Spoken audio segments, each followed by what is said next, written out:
हाय गासैखौबो आंनि इउटुब चेनेलाव बरायग्रोबाय। दा आङो मोनसे माने टपिक्सखौ लानानैल' भिडिअखौ बानायदों। टपिक्सआ जाहैबाय जे आथिखालाव सोलिबाय थानाय जे आसाम पुलिसनि जे इन्टारभिउ, बे इन्टारभिउनि टपिक्सखौल' लानानै बानायगोन आङो।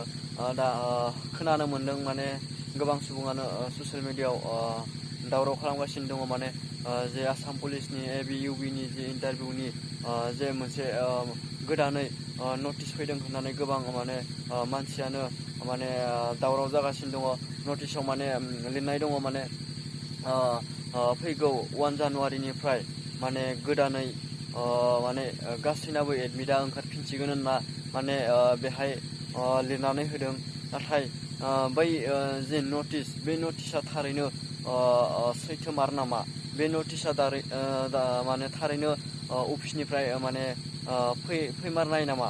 जों बेखौ मोजाङै नायनांगोन।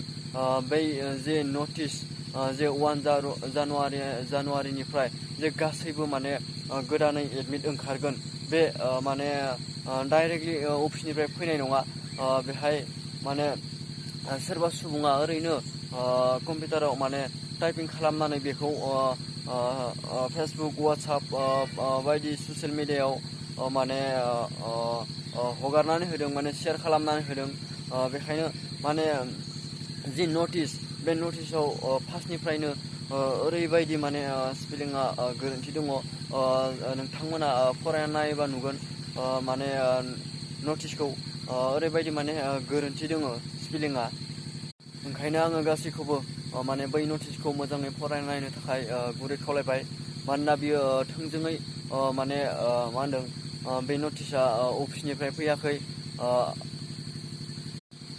आरो माने दासिमबो मा होनदों, अफिसनिफ्राय बेफोरबायदि माने मोनसे मोजां माने दासिमबो डिसिसन लानाय जायाखै जे उमुक माने मा होनो गासैबो होफिननांगौ ना होफिननाङा, ना जि खालारनिफ्राय जि माने पस्टपन जाबाय एबा जि खालारनिफ्राय जि दोनथ'बाय ना बैफोरल'सो होफिननांगोन। बेनि सायाव दासिमबो मोजाङै माने अफिसनिफ्राय अफिसियेलि माने डिक्लेयार होआखै। दा ओरैनो माने माने सुबुंफोराल' माने ओरैनो ससियेल मिडियाआव माने दावराव खालामगासिनो दङ। माने गोदान जासिगोन गासैनाबो माने उमुक तुमुक बेफोरबायदि माने दावराव खालामलायगासिनो दङ। नाथाय जोङो माने अफिसनिफ्राय दासिमबो डिक्लेयार मोनाखै, नङा होमबा? नाथाय हयथ' साननैसोनि उनाव मोननोबो हानाय। नाथाय जाय नटिस ओंखारदों, बै नटिसा मालाबाबो अफिसनिफ्राय फैनाय नङा। बेखौ माने सोरबा सासे सानै सुबुङा माने बेखौ कम्पिउटाराव टाइपिं खालामनानै माने ससियेल मिडियाआव शेयार खालामना होदों। हयथ' गासैबो मोनदोंबो जानो हानाय। आरो जि बेहाय साइन होनाय, नोंथांमोना साइनखौबो नाय, साइना माबायदि माने सिलबो गैया बायदि मोनदों आङो। मोजां नायहो र', सिलबो गैया बेहाय। दा जायखिजाया दा जि आसाम पुलिसनि जि इन्टारभिउ, बेथ' जि खालारनिफ्राय माने बन्द'आनो जाथ'बाय।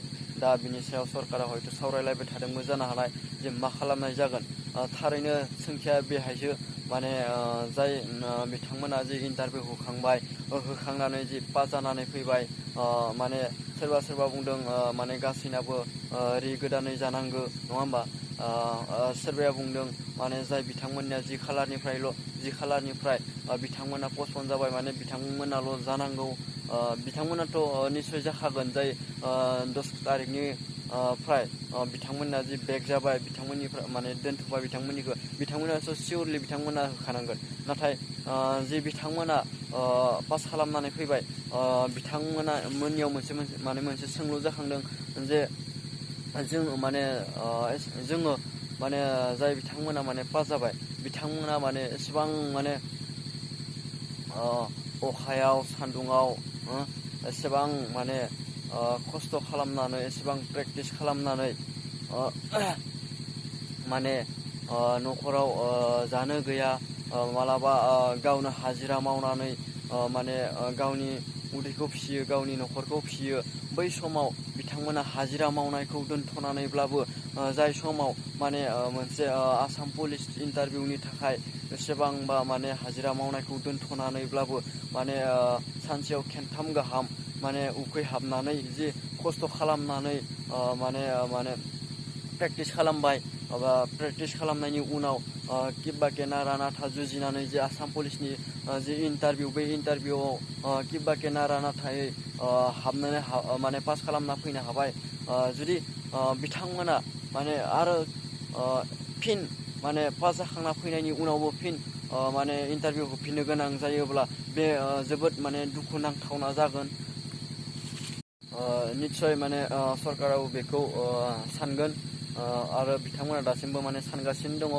बेखायनो दासिमबो बिथांमोना माने डिक्लेयार होआखै। हयथ' बिथांमोना गोबां सानबाय दङ जे मा खालामनाय जामारगोन बेखौ माने सानबाय दङ। ओंखायनो जाय बिथांमोना माने ससियेल मिडियाआव जानला माला बेफोरबायदि नंखाय नटिस शेयार खालामला बायदों माने बेफोरखौ ओरैनो जानला माला शेयार खालामलाबाया आं बेखौ खावलायदों। मानोना गोबां माने इन्टारभिउ होगिरि बिथांमोना ओरैनो माने माथा गुदुं जानानै दंजोबो आरो बांसिन माने नंखाय नटिसफोरखौ फोसावनानै मानसिफोरखौ माने माथा बारा गुदुं खालामबावबाय थादों। ओंखायनो आं खावलायदों बेफोरबायदि जानला माला माने नंखाय नटिसफोरखौ ससियेल मिडियाआव माने फोसावलाबायनाङा। जुदि सैथो एबा नंथारगौबा बेखौ फोसावजायो। ओरैनो नंखायफोरखौ फोसावलाबायनानै माने मानसिफोरखौ माथा बांद्राय गुदुं दा खालामबाव ओरैनो माने गुदुं जाखानानै दङ माथाफोरा। आङो बेखिनिखौनो खावलायबाय। गोजोन्थों।